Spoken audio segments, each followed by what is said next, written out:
നമസ്കാരം. Arabia this വീക്കിൻ്റെ ഏറ്റവും പുതിയ അധ്യായത്തിലേക്ക് എല്ലാ പ്രിയ പ്രേക്ഷകർക്കും സ്വാഗതം.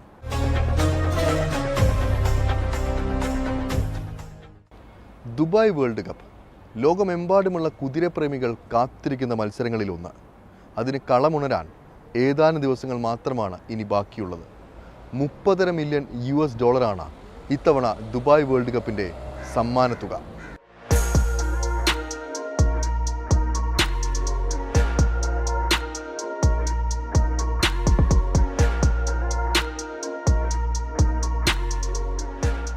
ദുബായ് വേൾഡ് കപ്പിന്റെ ഇത്തവണത്തെ ആവേശ മത്സരത്തിന് ദിവസങ്ങൾ മാത്രം ബാക്കി നിൽക്കെ ദുബായിൽ ഒരുക്കങ്ങൾ അവസാന ഘട്ടത്തിലാണ്. UAE വൈസ് പ്രസിഡന്റും പ്രധാനമന്ത്രിയും ദുബായ് ഭരണാധികാരിയുമായ his highness Sheikh Mohammed bin Rashid Al മക്തൂമിന്റെ രക്ഷാകർതൃത്വത്തിൽ നടക്കുന്ന വേൾഡ് കപ്പിൽ ലോകത്തിന്റെ വിവിധയിടങ്ങളിൽ നിന്നുള്ള സൗന്ദര്യവും കരുത്തും ഒത്തിണങ്ങിയ കുതിരകൾ മാറ്റുരയ്ക്കും.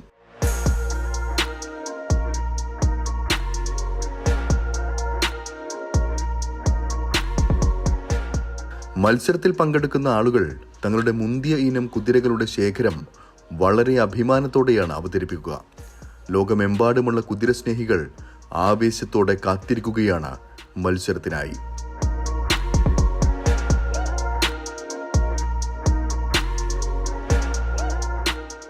We'll talk about the Dubai World Cup. This event had been started in 1996, and after more than 25 years, this is one of His Highness Sheikh Mohammed bin Rashid Al Maktoum vision, where he was planning to put Dubai on the one of the main destination for the horse racing worldwide. And today, after having this long experience and journey, we can see how the other countries being started now to look in the same direction, in the same way where His Highness started more than 25 years ago. So today we can give a proper proof that the way which Dubai and UAE been taken in putting the city and the country in the map, international map, is being taken in a proof, and where we are seeing it today.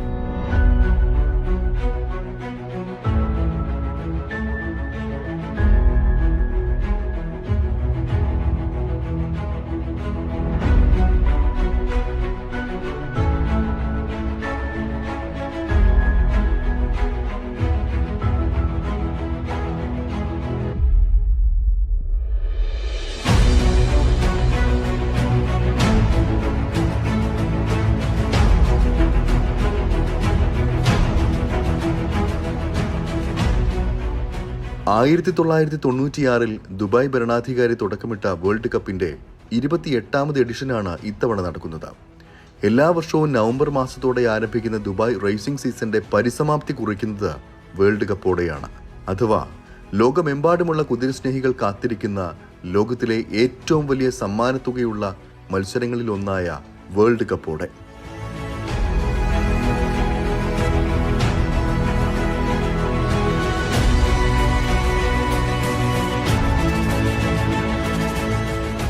എല്ലാ വർഷവും മാർച്ചിലെ അവസാന ശനിയാഴ്ചയാണ് Dubai world cup അരങ്ങേറുക.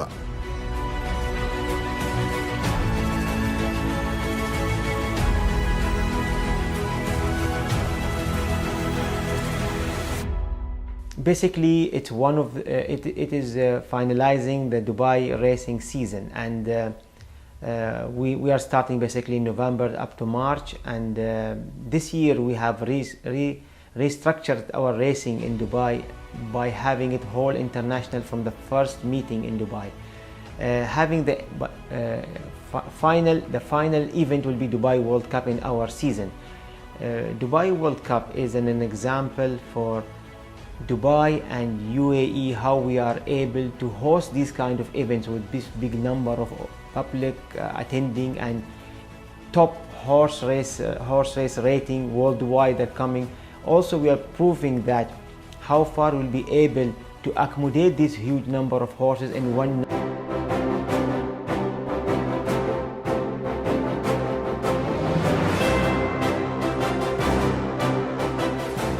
മത്സരത്തിൽ പങ്കെടുക്കാനായി എത്തുന്ന അപേക്ഷകൾ വിദഗ്ധരടങ്ങിയ സംഘം പരിശോധിച്ചാണ് സ്വീകരിക്കുന്നതും പങ്കെടുക്കാൻ അനുമതി നൽകുന്നതും.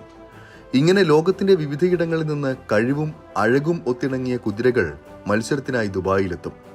പഴുതടച്ച കൃത്യമായ സുരക്ഷാ സംവിധാനങ്ങൾ ഒരുക്കിയാണ് കുതിരകളെ എത്തിക്കുന്നതും പരിപാലിക്കുന്നതും മത്സരത്തിൽ പങ്കെടുപ്പിക്കുന്നതും.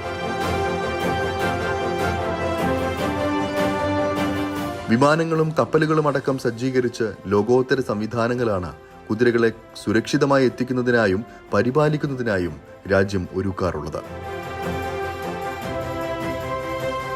Top facilities worldwide. We have quarantines facilities, we have airports where we can have a proper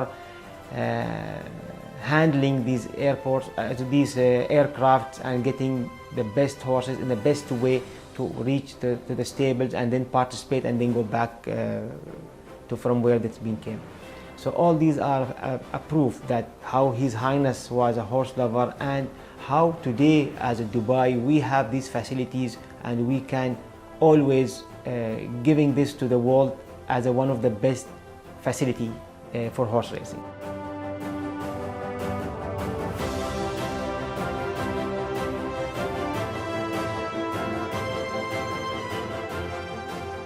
Arabian സംസ്കാരത്തിന്റെ കൂടി ഭാഗമാണ് ഈ കരുത്തും അഴകുമൊന്നിക്കുന്ന കുതിരകൾ. ഈ കാണുന്ന തരത്തിൽ ലോകോത്തര നിലവാരത്തിലുള്ള കുതിരലായങ്ങൾ ദുബായിൽ സർക്കാർ തന്നെ നിർമ്മിച്ചിട്ടുണ്ട്. ഓരോ കുതിരകളെയും സൂക്ഷ്മമായി നിരീക്ഷിക്കാനും ഭക്ഷണം ഉൾപ്പെടെയുള്ളവ ശ്രദ്ധിക്കാനും നിരവധി ആളുകളാണ് ഇവിടെയുള്ളത്. ഈ നിൽക്കുന്നവയെല്ലാം ലക്ഷങ്ങൾ വിലമതിക്കുന്നവയാണെന്നതാണ് മറ്റൊരു വസ്തുത. കൃത്യമായി പരിപാലിച്ച് അരുമയായി സൂക്ഷിക്കുന്നവ.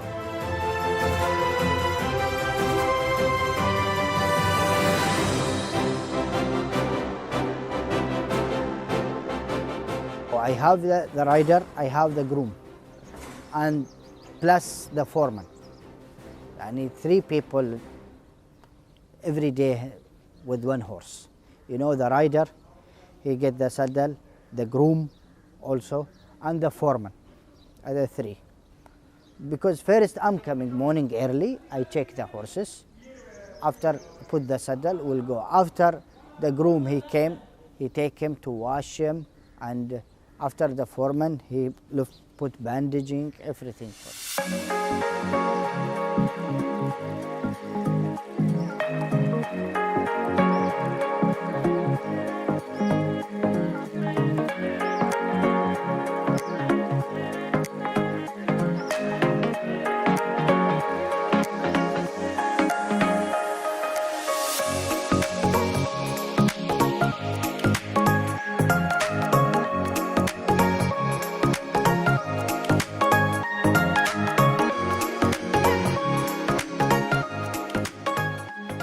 കുതിരകളുടെ ആരോഗ്യം കൃത്യമായി പരിപാലിക്കാൻ വിദഗ്ധ ഡോക്ടർമാരും സദാസമയം ഇവിടെ ഉണ്ടാകും. ഭക്ഷണം ഉൾപ്പെടെ പ്രത്യേകമായി എത്തിച്ചാണ് നൽകുക. ഈ കാണുന്ന പുല്ലുകൾ അമേരിക്കയിൽ നിന്നാണ് എത്തിച്ചത്.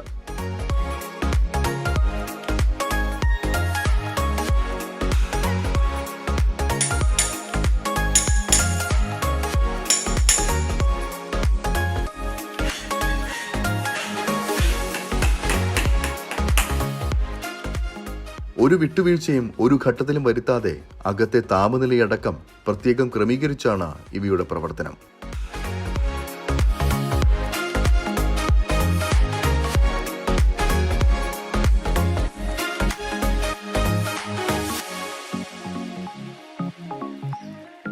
വിവിധ തരത്തിലുള്ള ട്രാക്കുകളും കുതിരകൾക്കായി സജ്ജീകരിച്ചിട്ടുണ്ട്. See, in the morning, came the morning early here, we'll check all the horses.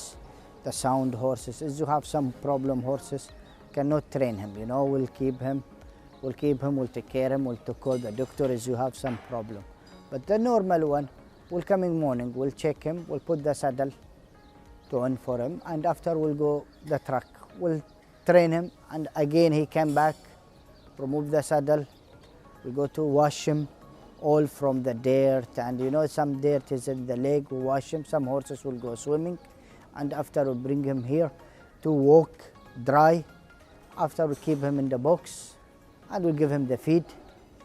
Evening coming, we'll walk him like 15 minutes, walk him little bit outside 15 minutes, again bring him in the stable, we'll give him the feed, and after the horses relax and some horses sleep, and to next day.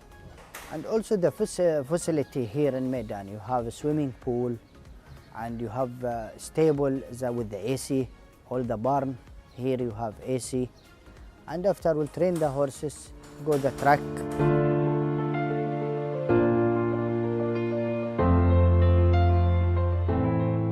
Ramadan മാസത്തിൽ എത്തിയിരിക്കുന്ന ഇത്തവണത്തെ മത്സരം വലിയ സന്തോഷത്തോടെയാണ് കാണുന്നതെന്ന് അധികൃതർ പറയുന്നു. ഓരോ കുതിരസ്നേഹിയും കാത്തിരിക്കുകയാണ് ലോകോത്തര മത്സരത്തിനായി.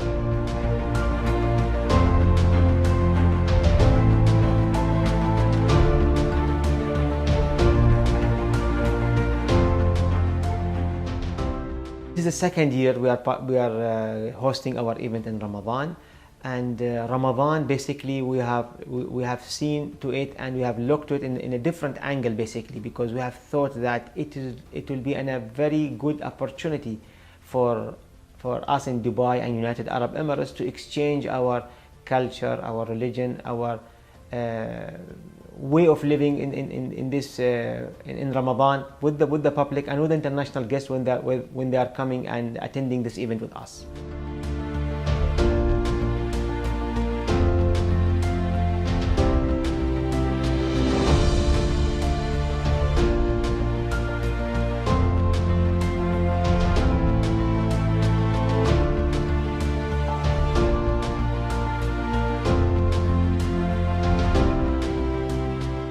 ഇനി UAE-ലെ റമദാൻ വിശേഷങ്ങളിലേക്കാണ്. വ്യത്യസ്തമായ നിരവധി കാഴ്ചകളാണ് ഇത്തവണ റമദാൻ മാസത്തിൽ UAE-ലെങ്ങും കാണാനാകുന്നത്. ആ വിശേഷങ്ങളിലേക്ക്. അല്ലാഹു അക്ബർ, അല്ലാഹു അക്ബർ.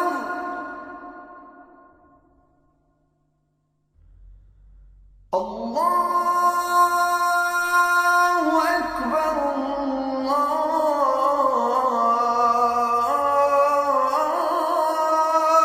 അക്ബർ.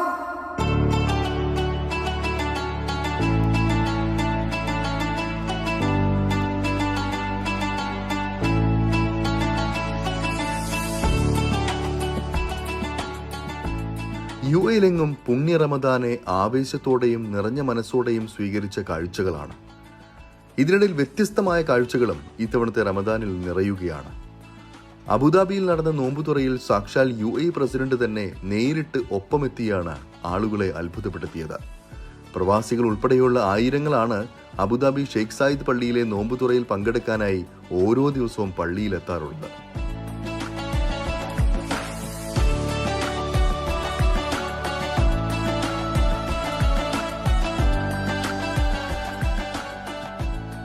സാധാരണക്കാരായ ഇവർക്കിടയിലേക്കാണ് പോയ വാരം പുഞ്ചിരിച്ച് സുഖമാണോ എന്ന് ഓരോരുത്തരോടും ചോദിച്ച് തികച്ചും സാധാരണക്കാരനെ പോലെ പ്രസിഡന്റ് കടന്നു വന്നത്. ഷെയ്ഖ് മുഹമ്മദിനെ കണ്ട് അറിയാതെ എഴുന്നേറ്റ ആളുകളോട് ഇരിക്കാൻ ആംഗ്യം കാണിച്ചു. തങ്ങളീ കാണുന്നത് സത്യമാണോ എന്ന അമ്പരപ്പിലായിരുന്നു ഈ സമയം ചുറ്റുമുള്ളവർ. ഇവർക്കൊപ്പം ഇരുന്ന് നോമ്പു തുറന്ന് പള്ളിയിൽ പ്രാർത്ഥനയും നിർവഹിച്ച് അവിടെയുള്ള ആളുകളോട് കുശലം ചോദിച്ചാണ് ഷെയ്ഖ് മടങ്ങിയത്.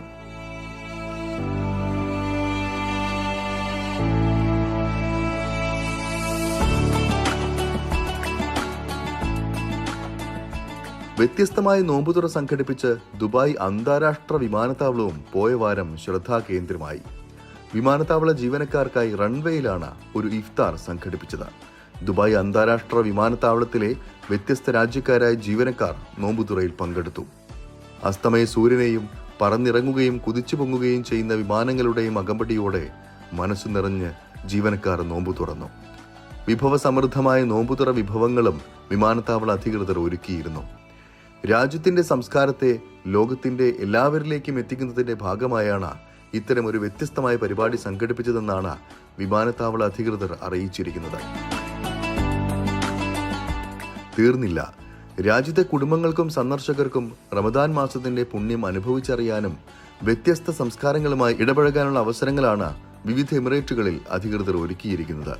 ഷാർജ എമിറേറ്റിലെ വ്യത്യസ്തമായ പരിപാടികൾ ആളുകളുടെ ശ്രദ്ധ ആകർഷിക്കുകയാണ്.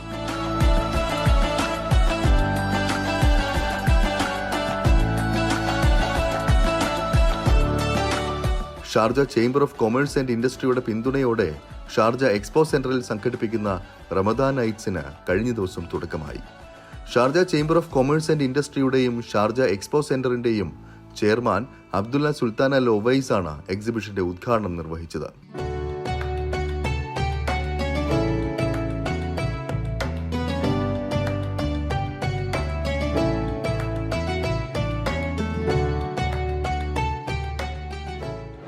launched today the 41st edition of Ramadan Night.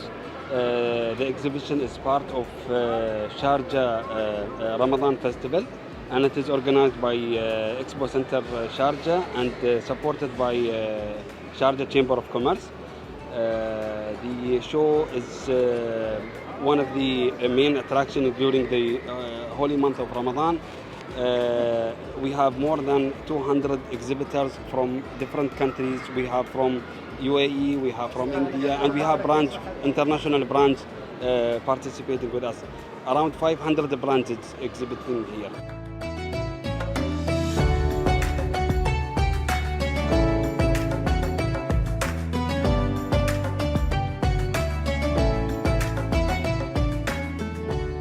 Ramadan നൈറ്റ്സിൽ അറബ് സംസ്കാരത്തിന്റെ പൈതൃകം വ്യക്തമാക്കുന്ന ഹെറിറ്റേജ് വില്ലേജാണ് സന്ദർശകരെ പ്രധാനമായും ആകർഷിക്കുന്നത്. സംഗീതത്തിന്റെയും പ്രത്യേക അലങ്കാര വെളിച്ചങ്ങളുടെയും അകമ്പടിയോടെയാണ് അൽ മജാസ് വാട്ടർഫ്രണ്ടിലെയും ഖോർഫക്കാൻ ബീച്ചിലെയും പരിപാടികൾ. പ്രത്യേക റമദാൻ മാർക്കറ്റ്, രുചി കേന്ദ്രങ്ങൾ, തത്സമയ സംഗീത പരിപാടി എന്നിവയടങ്ങിയതാണ് ഈ ദിവസങ്ങളിൽ അൽഹിറ ബീച്ചിൽ നടക്കുന്ന റമദാൻ രാവ്. പ്രത്യേക ബാർബക്യൂ, നോമ്പുതുറയും അറബിക് സംഗീതവും കൂടെ പാർക്കിലെ വിശേഷങ്ങളും എല്ലാം സമ്മേളിപ്പിച്ചാണ് അൽ മുൻതസ പാർക്കിലെ റമദാൻ രാവുകൾ ഒരുക്കിയിട്ടുള്ളത്. ദുബായ് കരാമയിലും ഇത്തരത്തിൽ റമദാനുമായി ബന്ധപ്പെട്ട് വ്യത്യസ്തമായ പരിപാടികൾ അധികൃതർ സംഘടിപ്പിച്ചിട്ടുണ്ട്.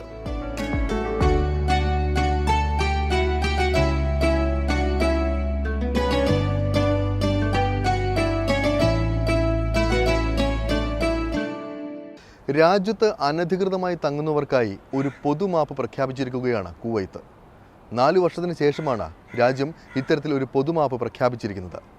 പൊതുമാപ്പുമായി ബന്ധപ്പെട്ട് അറിയേണ്ട വിവരങ്ങളെല്ലാം പങ്കുവെക്കുകയാണ് അറേബ്യ ദിസ് വീക്ക്.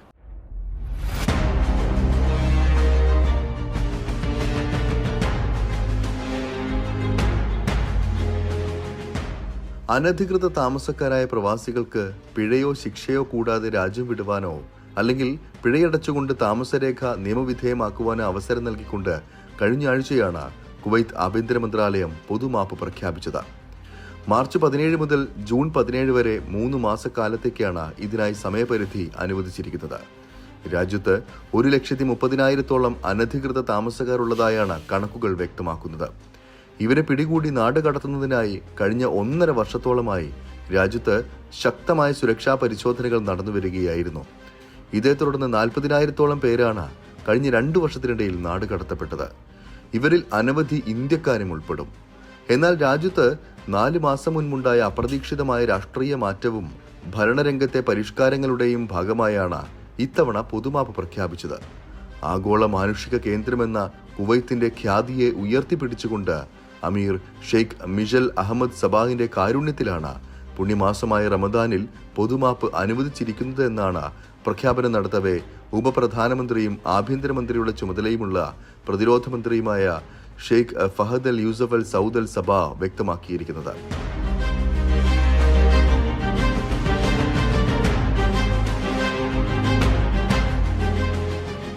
2020 ഏപ്രിൽ മാസത്തിലാണ്, അതായത് കോവിഡ് മഹാമാരി കത്തി നിൽക്കുന്ന അവസരത്തിലാണ് കുവൈത്തിൽ അവസാനമായി പൊതുമാപ്പ് പ്രഖ്യാപിച്ചത്. പൊതുമാപ്പിന്റെ ഭാഗമായി നാട്ടിലേക്ക് പോകുന്നവർക്ക് യാത്രാ ടിക്കറ്റ് സർക്കാർ വകയായിരുന്നു നൽകിയിരുന്നത്. കോവിഡ് മഹാമാരിയിലെ പ്രത്യേക സാഹചര്യം കണക്കിലെടുത്തുകൊണ്ടാണ് പൊതുമാപ്പ് പ്രയോജനപ്പെടുത്തുന്നവർക്ക് അന്ന് യാത്രാ ടിക്കറ്റ് സൗജന്യമായി അനുവദിച്ചത്. എന്നിട്ട് പോലും ഔദ്യോഗിക കണക്കുകൾ പ്രകാരം 1,00,000-ൽ താഴെ മാത്രം പേരാണ് അന്ന് പൊതുമാപ്പ് പ്രയോജനപ്പെടുത്തിയത്. എംബസിയുടെ മേൽനോട്ടത്തിൽ രൂപീകരിച്ച സംഘടനകളാണ് യാത്രക്കാരുടെ ഔട്ട്പാസ് ഉൾപ്പെടെയുള്ള രേഖകൾ ശരിയാക്കുന്നതിന് എംബസിയെ സഹായിച്ചത്. എന്നാൽ പൊതുമാപ്പ് നിലവിൽ വന്ന് ഒരാഴ്ച കഴിഞ്ഞിട്ടും എംബസിയിൽ നിന്ന് ഇതുവരെയായി സംഘടനകൾക്ക് ഇത് സംബന്ധിച്ച അറിയിപ്പുകളൊന്നും ലഭിച്ചിട്ടില്ല. എന്നാൽ യാത്രാരേഖകൾ ശരിയാക്കുന്നതിന് ആവശ്യമായ നടപടിക്രമങ്ങളും മാർഗനിർദ്ദേശങ്ങളും കഴിഞ്ഞ ദിവസം എംബസി തങ്ങളുടെ സമൂഹ മാധ്യമ പ്ലാറ്റ്ഫോമുകളിൽ പ്രസിദ്ധീകരിച്ചിട്ടുണ്ട്. 4 വർഷത്തിന് ശേഷം കുവൈറ്റിൽ പൊതുമാപ്പ് നിലവിൽ വന്നിരിക്കുകയാണ്. താമസ നിയമ ലംഘകരെ സംബന്ധിച്ചിടത്തോളം പിഴ ഒടുക്കാതെ തന്നെ രാജ്യത്ത് നിന്ന് പോകുവാനുള്ള അവസരമാണ് ഈ പൊതുമാപ്പ് പ്രഖ്യാപനത്തിലൂടെ നിലവിൽ വന്നിരിക്കുന്നത്. ഒപ്പം പിഴ ഒടുക്കിക്കൊണ്ട് ഈ താമസ രേഖകൾ നിയമപരമാക്കുന്നുള്ള അവസരവുമുണ്ട്. ഇതിന് എംബസിയുടെ ഒരു സേവനം തീർച്ചയായും എല്ലാവർക്കും ആവശ്യമുണ്ട്. ഈ താമസ രേഖകളില്ലാത്തവർ, ഒപ്പം പാസ്പോർട്ടിൻ്റെ കാലാവധി കഴിഞ്ഞ് ഇവർക്ക് എംബസിയിൽ നിന്ന് എമർജൻസി സർട്ടിഫിക്കറ്റ് തേടേണ്ടതുണ്ട്. കുവൈറ്റിൽ ഇപ്പോൾ BLS സെൻറ്ററുകൾ വഴിയാണ് എംബസി എമർജൻസി സർട്ടിഫിക്കറ്റ് ഇഷ്യൂ ചെയ്യുന്നത്. അപ്പോൾ ആളുകൾ BLS സെൻറ്ററുകളെ, കുവൈറ്റിലുള്ള 3 BLS സെൻറ്ററുകൾ സന്ദർശിച്ച് അവിടെ വിവരങ്ങൾ കൊടുക്കണം. ഒപ്പം അതുപോലെ തന്നെ അതിനുശേഷം എംബസി സന്ദർശിക്കണം. പിന്നീട് BLS സെൻറ്ററുകളിൽ പോയി ഈ എമർജൻസി സർട്ടിഫിക്കറ്റ് സ്വീകരിക്കുകയും ചെയ്യണം. അതിന് ഒരു ഫീസും എംബസി ചുമത്തുന്നുണ്ട്. ഈ അവസരം പരമാവധി ആളുകൾ പ്രയോജനപ്പെടുത്തേണ്ടതുണ്ട്. കാരണം ഇപ്പോൾ ബയോമെട്രിക് സംവിധാനം കൂടി നിലവിൽ വന്നിരിക്കുകയാണ്. അപ്പോൾ GCC രാജ്യങ്ങൾ സുരക്ഷയുടെ ഭാഗമായിട്ട് എല്ലാ രാജ്യങ്ങളും തമ്മിൽ ഈ വിവരം കൈമാറുന്നുണ്ട്. അപ്പം ഈ പൊതുമാപ്പിന് ശേഷം ഈ 3 മാസത്തെ ജൂൺ 17 വരെയുള്ള പൊതുമാപ്പ് കാലാവധിക്ക് ശേഷം കുവൈറ്റിൽ തങ്ങുന്നവരെ സംബന്ധിച്ചിടത്തോളം അവരുടെ വിവരങ്ങൾ മറ്റ് GCC രാജ്യങ്ങളുമായി ഷെയർ ചെയ്യുകയും ഒപ്പം അവർക്ക് പിന്നീട് മറ്റ് രാജ്യങ്ങളിലോട്ടൊന്നും തിരിച്ചു വരാൻ പറ്റാത്ത സാഹചര്യങ്ങളുണ്ടാവും. അവർ പോലീസ് പിടിയിലാവുകയും നാട്ടിൽ പോകേണ്ടി വരികയും ചെയ്താൽ അവർക്ക് മറ്റ് രാജ്യങ്ങളിലോട്ടൊന്നും ഗൾഫ് രാജ്യങ്ങളിലോട്ട് കൂടി പോകാൻ പറ്റാത്തൊരു സാഹചര്യം നിലവിൽ വരും.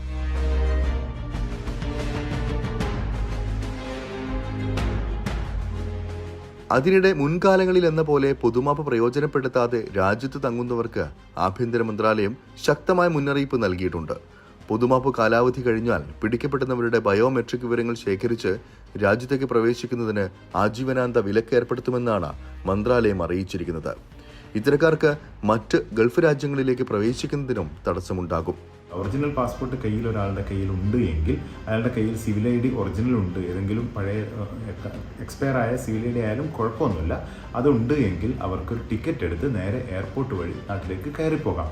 ഇനി പാസ്പോർട്ട് ഇല്ല ഒരാളുടെ കയ്യിൽ, മതിയായ പാസ്പോർട്ട് ഇല്ല, വാലിഡായ പാസ്പോർട്ട് ഇല്ല എങ്കിൽ അവർ ഔട്ട് പാസിന് വേണ്ടിയിട്ട് എംബസിയിൽ, ഇപ്പോൾ എംബസിയിലല്ല അവരുടെ ഔട്ട്സോഴ്സിംഗ് സെൻറ്റേഴ്സ് ആയിട്ടുള്ള BLSൻ്റെ ഫഹാഹിൽ ശാഖയിലോ അല്ലെങ്കിൽ അബ്ബാസിയ ശാഖയിലോ അല്ലെങ്കിൽ സിറ്റി ശാഖയിലോ ഇതിലേതെങ്കിലും ഒന്നിൽ അപേക്ഷ സമർപ്പിക്കണം. എന്നിട്ട് അവർ ഔട്ട് പാസ് അവിടെ നിന്ന് എമർജൻസി സർട്ടിഫിക്കറ്റ് എന്ന് വിളിക്കുന്ന ഔട്ട് പാസ് അവിടെ നിന്ന് കരസ്ഥമാക്കിയതിന് ശേഷം അവർ റെസിഡൻസി അഫയേഴ്സ് ഇൻവെസ്റ്റിഗേഷൻ ഡിപ്പാർട്ട്മെൻറ്റ് മുബാഹത്ത് ഷുഊനുൽ ഇഖാമ അവിടെ നിന്ന് ഒരു പ്രിൻ്റ് ഔട്ട് കരസ്ഥമാക്കിയതിന് ശേഷം ജവാസാത്തിൽ നിന്ന് ഒരു സീലടിച്ച് അതിൽ റെഫറൻസ് നമ്പർ കൂടി അവർ എഴുതിത്തരും.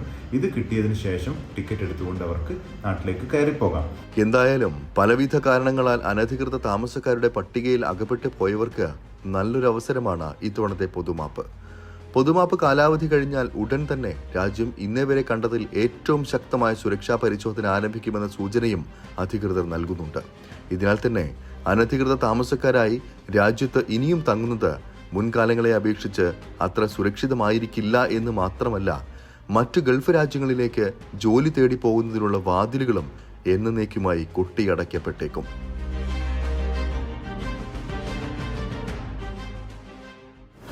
അറബി ദിസ് വീക്കിന്റെ ഈ ഒരു അധ്യായം ഇവിടെ പൂർണ്ണമാവുകയാണ്. അറബി നാടുകളിലെ കൂടുതൽ കൗതുക കാഴ്ചകളും വിശേഷങ്ങളുമായി അറബി ദിസ് വീക്ക് അടുത്തയാഴ്ച ഇതേ സമയം ഇതേ ദിവസം. നമസ്കാരം.